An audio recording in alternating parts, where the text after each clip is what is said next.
Hello dear students. पिछली class में हमने पढ़ा था कार्टेशियन कोऑर्डिनेट में कर्व ट्रेसिंग पढ़ा था। इस क्लास में हम पढ़ेंगे पोलर कोऑर्डिनेट्स के लिए।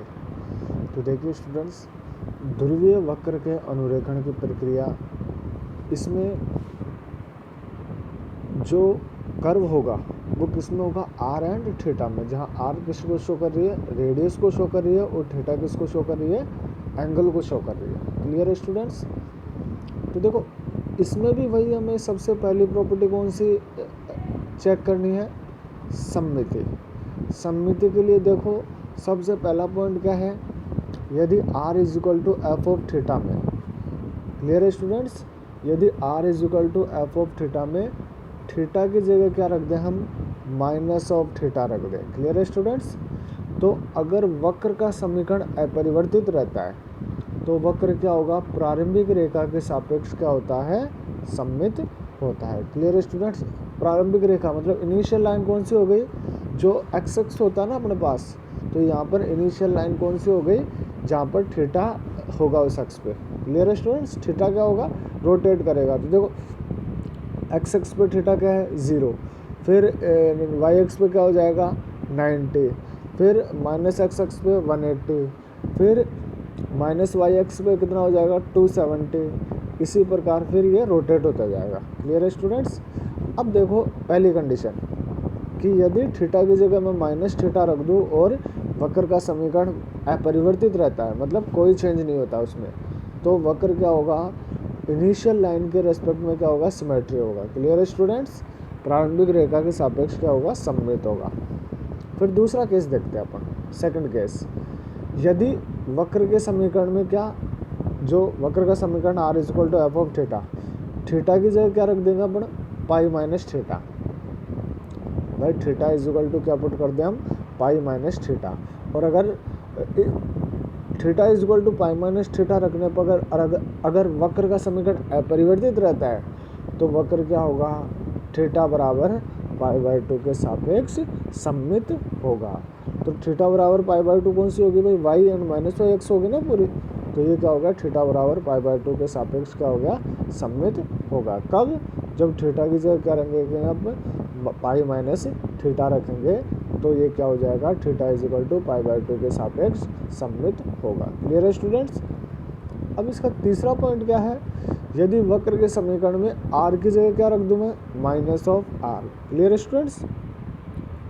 r की जगह हम माइनस r रख दें और वक्र का समीकरण अपरिवर्तित रहता है तो वक्र क्या होगा, ध्रुव के सापेक्ष सममित होगा। क्लियर है स्टूडेंट्स? ध्रुव मतलब पोल। क्लियर है?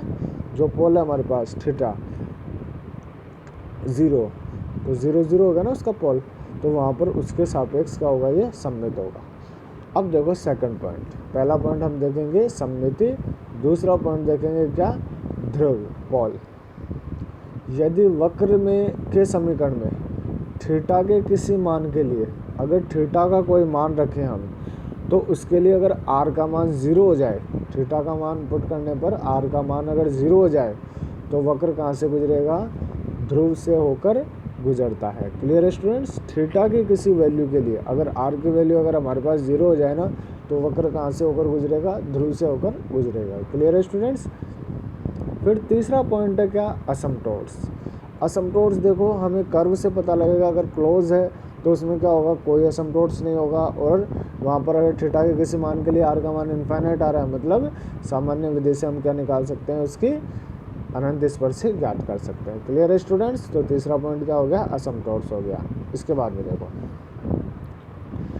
बिंदु पॉइंट्स में क्या आएगी, टेबल आएगी। भाई थीटा के मान के लिए r का मान ज्ञात करेंगे और सारणी तैयार करेंगे। क्लियर है स्टूडेंट्स? इसके लिए तो ये हमारे पास क्या हो जाएगी, इसके लिए टेबल आ जाएगी। तो हमारे पास 4 पॉइंट हो गए। फिर पांचवा पॉइंट आता है हमारे पास क्या, क्षेत्र। भाई क्षेत्र में क्या होगा हमारे पास, जो टेबल बनाई है हमने उससे हम क्या निकालेंगे, भाई यहाँ से पता लग जाएगा जैसे डायग्राम शो करेंगे, क्योंकि जो पॉइंट्स आएंगे उसमें सबसे पहले तो टेबल बनानी है हमारे को, उसके बाद में क्या करना है, डायग्राम बनाना है उसका कर्व का। फिर क्षेत्र में हम देखो सारणी की सहायता से वक्र का निर्माण करते हैं और ये देखते हैं कि थीटा के किसी मान के लिए आर का मान बढ़ता है या फिर घटता है। तो हम यह देखेंगे कि यहाँ पर देख के बता देंगे कि आर का मान बढ़ रहा है या फिर घट रहा है, और शो कर देंगे आर की मैक्सिमम वैल्यू ये होगी और मिनिमम वैल्यू ये होगी। क्लियर है? जहाँ पर आर का मान काल्पनिक होगा वहाँ पर क्या होगा, वक्र, उसकी कोई शाखा नहीं होगी। जैसा मैंने बताया था, इमेजिनरी वैल्यू के अंदर वक्र क्या होगा, ड्रॉ नहीं होगा वहाँ पर। तो ये क्या हो गया, उस कंडीशन में कोई शाखा नहीं होगी। फिर छठा मान है फाई का मान ज्ञात करना। फाई के लिए क्या होगा, tan फाई किसके बराबर होता है, आर डी थीटा अपॉन में डी आर। तो आर देर गिवन है अपने पास, D theta upon D R निकालना है, तो आर का थीटा के रेस्पेक्ट में डेरिवेटिव करके इसमें वैल्यू रख दो और यहाँ से क्या निकाल लो, tan फाई की वैल्यू पुट कर देंगे। क्लियर है स्टूडेंट्स? तो ये जो पोलर कोऑर्डिनेट्स में हमें कर्व के लिए को ट्रैक करना है, तो उसके लिए हम ये कंडीशन अप्लाई करेंगे। 6 पॉइंट्स निकालने आपको टोटल।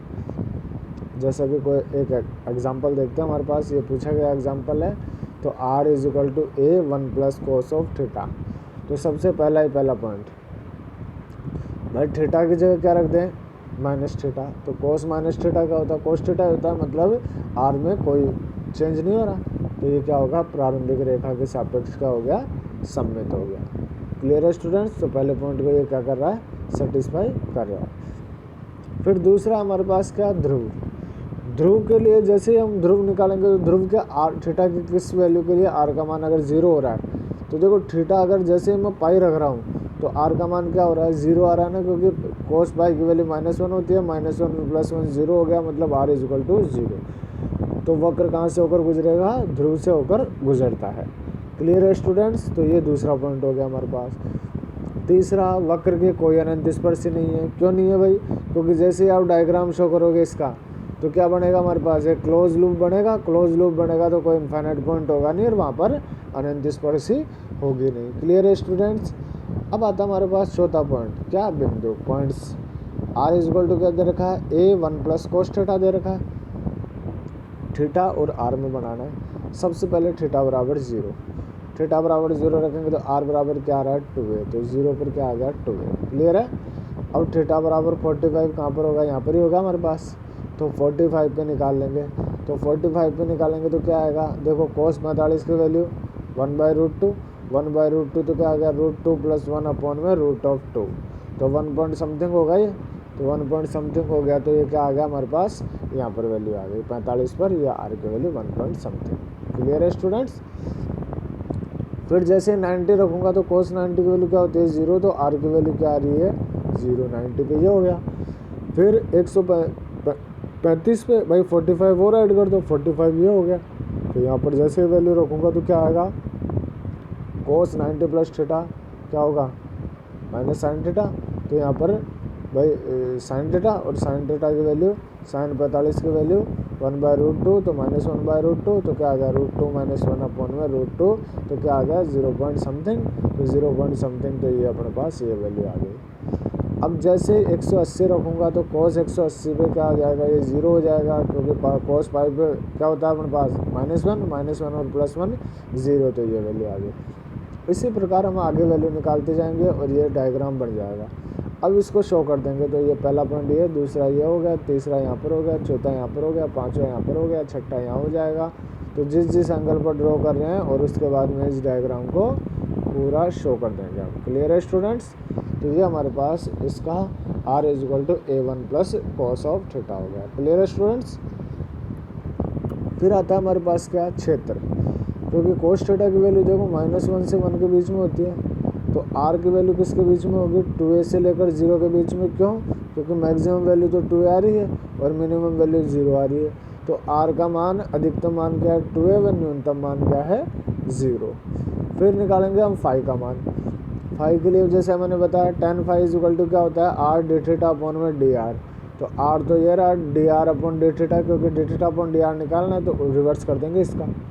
तो माइनस का ए साइन थीटा अपॉन वैल्यू रख दो। 1 प्लस कोस थीटा क्या होता है, 2 कोस स्क्वायर थीटा बाई 2, और साइन थीटा को क्या लिख सकते हैं, 2 sine theta by 2 cos theta by 2। 2 से 2 कट गया, कोस से कोस कट गया, तो माइनस कोट थीटा हो गया। और माइनस कोट थीटा को क्या लिख सकता हूँ भाई, tan पाई बाई 2, और क्या लिख सकते हैं भाई, प्लस थीटा बाई 2। तो फाई की वैल्यू क्या आ रही है हमारे पास, π/2 प्लस का θ/2। क्लियर है स्टूडेंट्स, तो ये हमारे पास ये वैल्यू आ गई। तो ये हमने क्या निकाला, इसको वक्र अनुरेखण किया हमने किसमें, ध्रुवीय निर्देशांकों के अंदर। क्लियर है स्टूडेंट्स। अब हमारे पास नेक्स्ट जैसा कि इम्पोर्टेंट क्वेश्चन है, तो देखा रखा है निम्नलिखित वक्र का अनुरेखण कीजिए। r² इक्वल टू क्या दे रखा है, a² cos ऑफ 2θ। क्लियर है स्टूडेंट्स। तो सबसे पहले सममिति देखो, क्योंकि इसमें देखो दो चीज़ें अप्लाई होगी, क्योंकि पहली चीज़ तो क्या है, थीटा की जगह -θ रखूँगा तो भी वक्र अपरिवर्तित रहेगा, मतलब प्रारंभिक रेखा के सापेक्ष, तो ये सममित हो गया। दूसरा क्या हो गया हमारे पास, थीटा अगर π-θ रखूँगा तो भी चेंज नहीं होगा, मतलब थीटा बराबर π/2 के सापेक्ष सममित है। अतः वक्र क्या हो गया, दोनों अक्षों के सापेक्ष सममित है, इसके भी सममित है, इसके भी सममित है। क्लियर है स्टूडेंट्स। तो ये क्या हो गया, सिमेट्री हो गया। फिर आ जाओ ध्रुव। अगर थीटा के किसी मान के लिए r का मान 0 हो रहा है तो ध्रुव से होकर जाएगा। तो यहाँ से जैसे देखो, सबसे पहले तो π/4 रखेंगे तो cos 90 हो जाएगा, 90 पे 0 मतलब r बराबर 0। 3π/4 भी रखेंगे तो ये क्या आ रहा है भाई, 270 आ रहा है, और 270 पे क्या होगा, ये 0 हो जाएगा। क्यों, क्योंकि देखो 3π/4 रखा है मैंने थीटा, और 3π/2 हो जाएगा। 3π/2 कितना हो गया, होती है 27, तो ये कितना हो गया, 270 पे कोस क्या होता है, 0 होता है, तो 0 होता है, तो ये 3π/4 पे और π/4 पे दोनों पे क्या हो रहा है, ये 0 हो रहा है। सॉरी 3π/4 मतलब ये कितना हो गया, 1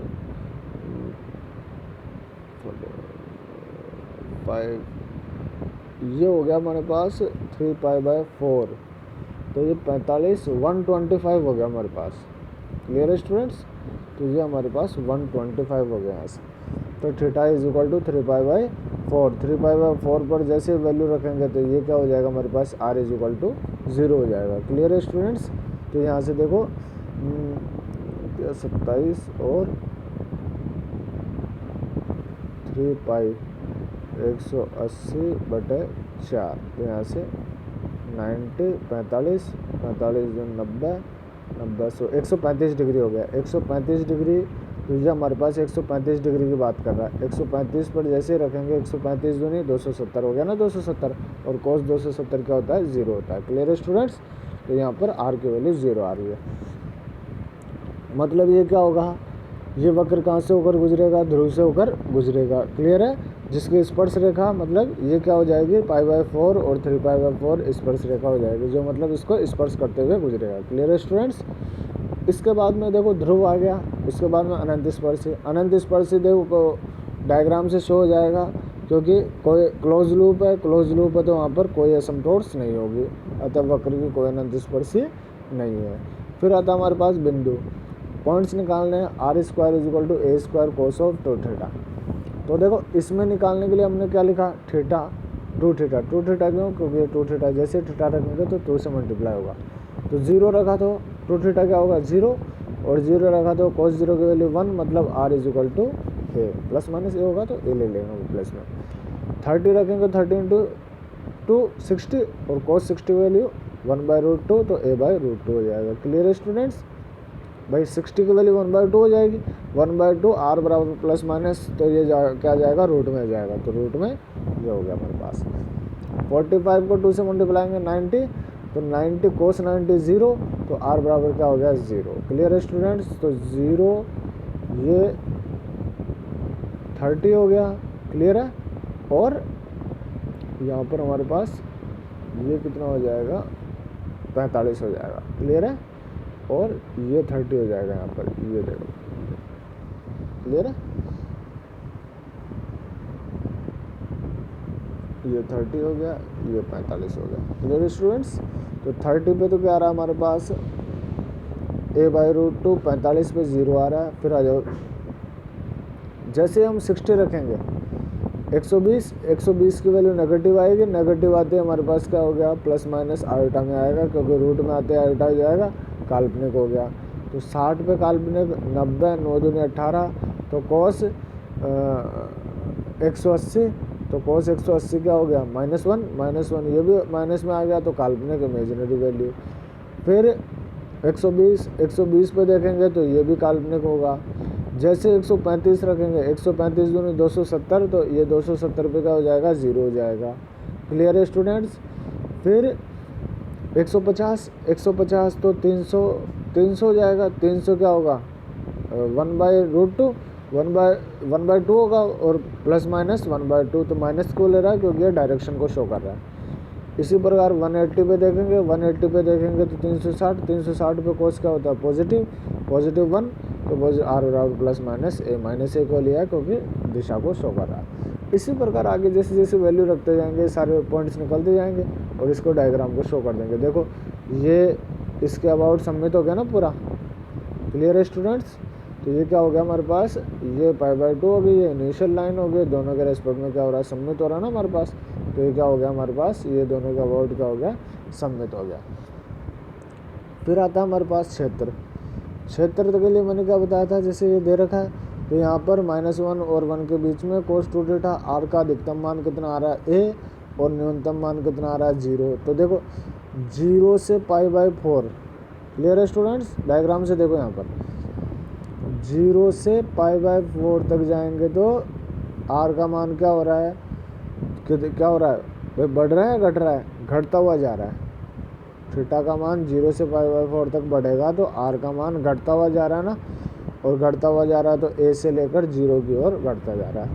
तो ए क्यों बोला मैंने, क्योंकि r² का मान है तो a² से 0 की ओर घटता है। फिर π/4 से 3π/4 के बीच में वक्र स्थित नहीं होगा। क्यों, क्योंकि π/4 से 3/4 में क्या है, काल्पनिक वैल्यू है। क्लियर है स्टूडेंट्स। तो ये हमारी वैल्यू आ गई, ये लास्ट वैल्यू आ गई जो क्षेत्र हो गया। तो इस प्रकार हमारे पास ये क्या हो गया, ये कंप्लीट वैल्यू। आपको जैसे भी ये क्वेश्चन है तो आपको इसी मेथड से करने हैं आपको। तो ये इसका 4 नंबर का या तो कार्टेशियन में आएगा या फिर पोलर में आएगा, तो आपको इसको कंप्लीट करना है।